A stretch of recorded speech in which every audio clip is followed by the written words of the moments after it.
chapter name is The Most Beautiful Thing. Okay, this is the chapter name, The Most Beautiful Thing, and we are about to see what is the most beautiful thing in our world. Okay, but before starting the chapter, let's see the warm up. Write down 3 most beautiful things that you see every day. Share your list with a friend. Discuss why you choose these 3. Okay. In a day we see so many things. Okay. We see so many things in a day, and here you have to write just 3 beautiful things. Okay. 3 things that are beautiful to you. You have to write it and discuss is why you choose them. Why you said that it is beautiful. Okay. Let's start the chapter. I am bored, announced the queen. So here the queen said, रानी ने कहा कि मैं bore हो चुकी हूँ, मैं ऊब चुकी हूँ इन सब चीजों से. Some music, your majesty, asked her advisor. तो उनका जो एडवाइजर होता है वो बोलता है कि ठीक है मैं आपके लिए कुछ गाना पेश करता हूँ. Okay, advisor means what? Let's see. A person who guides someone and tells them what to do in difficult times. Okay, advisor means a person who guides. एक ऐसा आदमी जो आपको एडवाइस देता हो, आपको गाइड करता हो डिफिकल्ट टाइम्स में. ठीक है, मुश्किल वक्त में आपको सही सलाह देता हो, जिसे हम सलाहकार कहते हैं, वही होता है adviser. Okay, so the queen gave a slight note. तो क्यून ने हाँ में सर हिलाया. But when the court musician started playing the same old song, she sent them away.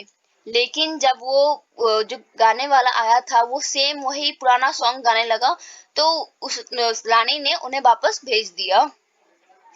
The poor advisor tried everything to please the queen. ठीक है, तो जो adviser था उसने हर कुछ ट्राई किया ताकि वो क्यून को खुश कर सके. तो क्या क्या ट्राई किया उसने? The court acrobats were called, portraits were ordered, but she was still bored. Okay, acrobats means क्या होता है? Let's see. People who are good at stunts like jumping, balancing and so on. Acrobats मतलब होता है कि ऐसे लोग जो कि खुद को बैलेंस कर सके, खुद बहुत अच्छा स्टंट कर सके, खुद को बैलेंस कर सके, जंप कर सके, वैसे लोग को हम लोग एक्रोबेट्स बोलते हैं. ठीक है, जो कर्तव्य दिखाते हो. Okay, and portraits means pictures of a person, usually the face. मतलब पेंटिंग, एक तरह का पेंटिंग करना, पिक्चर ड्रॉ करना, लेकिन आपके फेस का. ठीक है, उसे हम पोर्ट्रेट कहते हैं.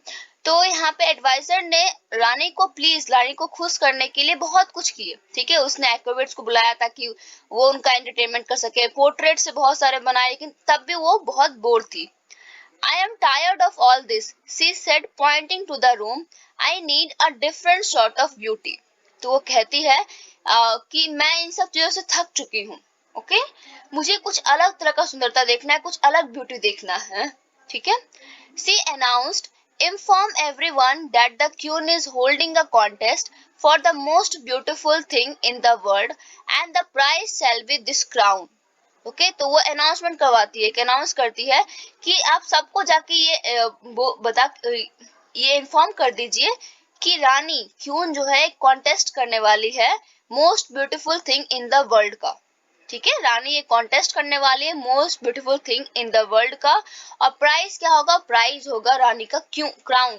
ठीक है, क्राउन, रानी का जो ताज होता है वो उसका प्राइज होगा. मतलब जो जीतेगा उसे क्या मिलेगा? रानी का क्राउन मिलेगा, क्यून्स क्राउन. ओके ओके, अब ये देखते हैं कि कौन जीतता है. इससे पहले ये देख लेते हैं. Do you know, in the days of kings and queens, every royal family had its own acrobats, musicians, jesters and other entertainers. Okay, तो पुराने जमाने में जब किंग्स एंड क्वींस हुआ करते थे तो हर फैमिली में उनका खुद का एक्रोबेट होता था, म्यूजिशियन हुआ करता था, फिर जेस्टर्स मतलब जो कहानियां सुना के आपको हंसाए. ठीक है, फिर बहुत सारे एंटरटेनर्स हुआ करते थे. क्योंकि देखिए इस टाइम आप अगर आप बोर होते तो आपके पास मोबाइल फोन है, टीवी है, बट उस टाइम ये सब नहीं हुआ करता था. ठीक है, तो लोग एंटरटेनमेंट के लिए अपने पास कुछ लोगों को रखा करते थे कि जब वो बोर हो जाए, ऊब जाए, तो ये लोग उनका एंटरटेनमेंट किया करते थे. ठीक है, अब देखते हैं कि कौन जीतता है इनका contest. Okay, her staff gasped. The queen's crown was pure gold, studded with magnificent gems. There was no treasure like it in the whole country. तो gasped मतलब क्या होता है देख लेते हैं एक बार. Took in a quick short breath, expressing surprise. तो जो रानी के स्टाफ मेंबर्स होता है, अब रानी है तो उनके बहुत सारे मेंबर्स होंगे, बहुत सारे नौकर होंगे, तो वो सब बिल्कुल एक लंबी सांस लेते कि वाह, क्योंकि उनका जो क्राउन था वो क्राउन पूरा गोल्ड का बना था। आप देख सकते हो यहाँ पे पूरा गोल्ड का बना था और इसमें बहुत सुंदर सुंदर जेम्स, मतलब बहुत अच्छे अच्छे हीरे मोती इसमें जरे हुए थे, और इसके जैसा खजाना और कंट्री में कोई नहीं था। द अनाउंसमेंट वाज मेड, और घोषणा हो गई कि रानी ने कॉन्टेस्ट किया है, ठीक है। Soon a long line of people formed, और फिर लोगों की लंबी लंबी कतारें लगने लगी रानी को खुश करने के लिए। They showed their poetry, their paintings and even their animals. After several days the queen was disappointed. तो उन लोगों ने क्या किया, कुछ ने अपनी कविताएं सुनाई, कुछ ने अपनी पेंटिंग्स दिखाई, और कुछ अपने जानवरों को दिखाया कि शायद उससे रानी प्लीज हो जाए, खुश हो जाए। लेकिन कुछ दिनों बाद रानी फिर से दुखी हो गई, निराश हो गई। Okay, this is hopeless, she muttered. Muttered मतलब क्या होता है पहले देख लेते हैं। Muttered means complaint in a low voice as if talking to yourself, कहते ना भनभनाना, मतलब खुद से बातें करना, ठीक है। तो वो कहती है कि होपलेस है, इसको उम्मीद नहीं है, बेकार है, मैं बेकार ये कॉन्टेस्ट कर रही हूँ। तो क्या होता है, not quite hopeless your majesty. तो एक आदमी उसे कहता है कि नहीं, इतना भी बेकार नहीं है महारानी। The queen set up wondering who spoke. तो क्वीन होती बैठ जाती है, सोचती किसने बोला। A bearded man stood behind the palace guards. You can end your search now, your highness. तो एक दाढ़ी वाला आदमी जो होता है वो पैलेस मतलब होता है महल, ठीक है। तो जो जैसे राजा लोग तो महल में रहते हैं, तो पैलेस के जो गार्ड्स होते हैं उनके पीछे खड़ा था वो बियर्डेड आदमी, दाढ़ी वाला। वो बोलता है कि आप अपनी खोज को अब बंद कर सकते हैं महारानी। The queen raised an eyebrow. Have you brought me the most beautiful thing, she asked the man.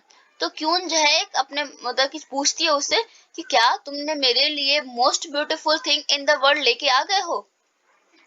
तो अब देखते हैं आगे कि क्या सच में वो लेके आया था। द मैन लाफ्ड, तो वो आदमी हंसता है। Not I nor any one here, I have waited here for 2 days to tell you that the most beautiful thing cannot be brought to you. You must go to it. तो जो आदमी है वो हंसता है और कहता है कि नहीं, मैं नहीं लाया और ना ही यहाँ पे कोई ला सकता है। मैं 2 दिन यहाँ पे इंतजार किया आपको ये बताने के लिए कि जो मोस्ट ब्यूटीफुल थिंग है, मतलब सबसे खूबसूरत चीज जो है इस दुनिया में, वो आपके पास नहीं लाया जा सकता है, आपको खुद उसके पास चल के जाना होगा। Okay, it can not be brought to you, you must go to it. आपको खुद उसके पास जाना है। The queen was astonished, she asked what do you mean. तो क्वीन जो होती है, एस्टोनिश मतलब क्या होता है देख लेते हैं, सरप्राइज। तो क्वीन जो थी वो बहुत ही सरप्राइज्ड हो गई और वो पूछती है कि आपका मतलब क्या है कहने का। बट द मैन वाज गोन, लेकिन वो दाढ़ी वाला आदमी तब तक जा चुका होता है। The queen's advisor said, "Do not bother yourself about what he said, Your Majesty." तो क्वीन का जो एडवाइजर होता है, सलाहकार होता है, वो कहता है कि उसकी बातों पे आप ध्यान मत दीजिए, उतना चिंता मत कीजिए। But the queen had an idea, लेकिन क्वीन को एक आइडिया आया। Send everyone home, pointing to the people still waiting in line. I must prepare for a trip. तो वो सबको कहती है कि जो भी लोग लाइन में खड़े हैं यहाँ पे कतार में, उन्हें वापस घर भेज दीजिए और मैं अब एक ट्रिप के लिए जा रही हूँ, कहीं घूमने जा रही हूँ। The advisor was surprised. A trip? Where to? He asked. अब देखिए एडवाइजर है और वो रानी थी, तो रानी ऐसे ही कहीं नहीं घूम सकते हैं, ठीक है, उन्हें आंसर देना होता है। तो इसलिए एडवाइजर बहुत सरप्राइज होता है, वो पूछता है कि आप कहाँ जा रहे हैं, कौन से ट्रिप में। The queen smiled and said, elsewhere. तो क्वीन जो है वो हंसती है, कहती है कहीं भी। All arrangements were made. The queen was so excited that she wore her best dress and her crown for the journey. तो सभी अरेंजमेंट कर दिए गए थे उसके जाने के लिए और क्वीन बहुत ज्यादा एक्साइटेड थी, इसलिए वो अपना नया कपड़ा पहने, अपना क्राउन पहने जर्नी के लिए, ठीक है। The crowd cheered as the royal carriage moved out of the palace gates.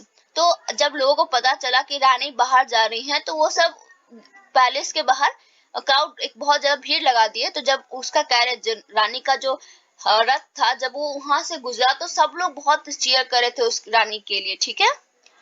The queen was not sure what she was seeking और वेयर टू फाइंड इट। अब क्वीन को ये पता नहीं है कि वो ढूंढ क्या रही है, उसे बस इतना चाहिए था कि द मोस्ट ब्यूटीफुल थिंग उसे देखना था, लेकिन उसे ये पता नहीं है कि द मोस्ट ब्यूटीफुल थिंग क्या है। और उसे ये भी नहीं पता है कि उसे कहाँ देखने को मिलेगा। जब उसे पता ही नहीं कि मोस्ट ब्यूटीफुल थिंग क्या है, तो इसे ये भी नहीं पता है कि कहाँ देखने को मिलेगा, ठीक है। But as her carriage rounded a hill she looked back at the palace. तो लेकिन जब उसका जो रथ था एक पहाड़ के पास से ऐसे घूमा, तो उसने वापस अपने पैलेस को, अपने महल को देखा। The setting sun sparkled between the white towers. तो उसका जो महल था वो व्हाइट कलर का टावर्स, बहुत ऊंचा ऊंचा महल हुआ करता था, ठीक है। तो वो बहुत ऊंचा टावर के टाइप में था, और सनसेट हो रहा था, यानी कि सन डूब रहा था। तो उस टाइम जो उसकी किरणें पड़ रही थी, जो उसका रेस पड़ रहा था महल पे, पैलेस पे, वो बहुत ही सुंदर देखने में लग रहा था। The scene looked like something out of a story book. वो सीन देखने में बिल्कुल ऐसा लग रहा था जैसे कि, क्या बोलते हैं यहाँ पे, it looked as pretty as a picture in a story book. मतलब ऐसा लग रहा था किसी ने स्टोरी बुक से उठाकर वो पेंटिंग वहां पे ड्रॉ कर दिया हो, वो रियलिटी ना हो, ठीक है। इतना सुंदर वो लग रहा था। Why have I never seen my home this way before? She wondered. अब वो सोचती है कि मैंने अपने घर को कभी इस तरीके से क्यों नहीं देखा। The Queen spent weeks traveling. तो क्यून बहुत दिनों तक घूमती रही, जिधर मन किया उधर घूमती रही। She saw beauty everywhere, in the birds flying back to their nest, in a newly born calf, in the twinkling stars. और उसे हर जगह ब्यूटी देखने को मिला, जब बर्ड्स जो है वापस अपने घर को घोंसले में आती है, या फिर जब एक न्यू बॉर्न काफ होता है, या फिर ट्विंकलिंग स्टार्स जब तारे टिमटिमाते हैं। तो इन सब में क्यून को ब्यूटी देखने को मिला। ओके, नेक्स्ट आते हैं। One day when the queen was sailing in a lake, she realized that she felt peaceful for the first time in many years. Suddenly she understood.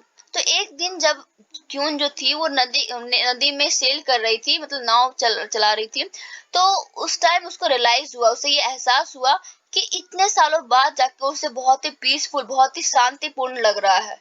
उसे लग रहा है कि हाँ मैं बहुत शांत हूँ। तो सडनली सी अंडरस्टूड, तो अचानक से वो समझ जाती है। With all her might, with all her might का क्या मतलब क्या होता है देख लेते हैं। यूजिंग ऑल हर स्ट्रेंथ, तो अपना सारा strength, with all her might मतलब अपना सारा ताकत लगाकर, she broke off a piece of her crown, तो क्या करती है अपने क्राउन का एक पीस तोड़ लेती है। She toss the piece into the lake and watched it slowly sink, और क्या करती है उस क्राउन के पीस को लेक में, नदी में डाल देती है, और फिर उसे डूबते हुए देखती है। I am ready to return home, she announced, तो फिर अनाउंस करती है कि मैं घर जाने के लिए तैयार हूँ, मैं घर वापस जाने के लिए तैयार हूँ। As she journeyed back, the queen left the piece of her crown at the root of an old tree. और जब वो वापस घर आ रही थी, तो वो क्राउन का एक टुकड़ा एक पुराने पेड़ के जड़ के पास रख दी। She placed a piece at the bottom of a green valley, और फिर एक ग्रीन वैली था, वहां पे उसके नीचे उसने, मतलब ग्रीन वैली के जहाँ पे स्टार्टिंग होता है वहां पे उसने एक पीस रख दिया। And the top of a snow capped mountain, snow cap मतलब जहाँ पे बर्फ गिरती है, बर्फीली पहाड़, ठीक है, वहां पे उसने उसके टॉप पे एक क्राउन का पीस रख दिया, ठीक है। She dropped a piece in a stream, और एक पीस को उसने नहर में बहा दिया।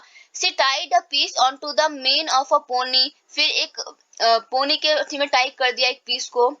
Little by little the queen's crown got smaller and smaller until nothing was left, और धीरे धीरे ऐसे करते करते ही क्यून का जो क्राउन था बिल्कुल छोटा होता गया, और एक टाइम ऐसा आया कि उसका क्राउन खत्म हो गया, मतलब उसने अपना सारा क्राउन तोड़ तोड़ के हर जगह बांट दिया। She had found the most beautiful thing, और आखिरी में जाके उसे मोस्ट ब्यूटीफुल थिंग आखिरकार मिल ही गया। इट वॉज द वर्ल्ड, तो क्या था मोस्ट ब्यूटीफुल थिंग? ये वर्ल्ड, ये जो दुनिया है, संसार, यही हमारी सबसे खूबसूरत चीज है, ठीक है। The most beautiful thing in the world is the world itself, ठीक है। इस दुनिया की सबसे खूबसूरत चीज ये दुनिया ही है। इसे इतना प्यार, इतना अच्छे से रचा गया है, बनाया गया है कि इसमें इतनी खूबसूरती आपको देखने को मिलेगा नेचर में, ठीक है। तो ये स्टोरी थी। आई होप आप लोग को ये स्टोरी समझ में आया होगा। ओके, सो अभी काम करते हैं, कॉम्प्रिहेंसिव देख लेते हैं। कंप्लीट दिस सेंटेंस, उससे पहले क्वेश्चन देख लेते हैं। When you read the last line of the story, what are your feelings? Pick one word from the list. जब आपने स्टोरी पढ़ा तो इसके एंड में क्या हुआ, आपको कैसा फील हुआ, आपको बताना है इन दोनों में से कौन सा फीलिंग। तो आई गेस यहाँ पे क्या होगा, जॉय, कि आपको बहुत खुशी फील होता है, ठीक है। अब आते हैं कॉम्प्रिहेंसिव में। कॉम्प्रिहेंसिव का जो फर्स्ट है, complete this sentences. The queen sent the dash and dash away when they started playing the same old song. तो यहाँ पे क्या होगा, the queen sent the court musician away when they started playing the same old song. The queen said she needed a different sort of beauty. यहाँ पे क्या होगा, different, and यहाँ पे होगा ब्यूटी, ठीक है। ये सब चैप्टर से दिया हुआ है, लाइन आप लोग चैप्टर में ढूंढ सकते हैं इसे।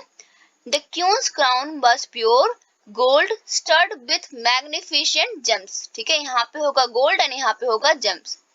The bearded man waited for 2 days in the line to talk to the queen, ठीक है। यहाँ पे 2 days होना चाहिए। एंड द लास्ट वन में क्या होगा, the queen suddenly felt peaceful when she was sailing in a lake, ठीक है। यहाँ पे पीसफुल होगा। सो आई होप आप लोग को चैप्टर समझ में आया होगा। बहुत ही इंटरेस्टिंग चैप्टर है और इसमें बहुत ही अच्छी मोरल दिया गया, बहुत ही अच्छा मोरल, कि सबसे ब्यूटीफुल थिंग इस दुनिया में ये दुनिया ही है, ठीक है। The most beautiful thing in this world is the world itself, okay.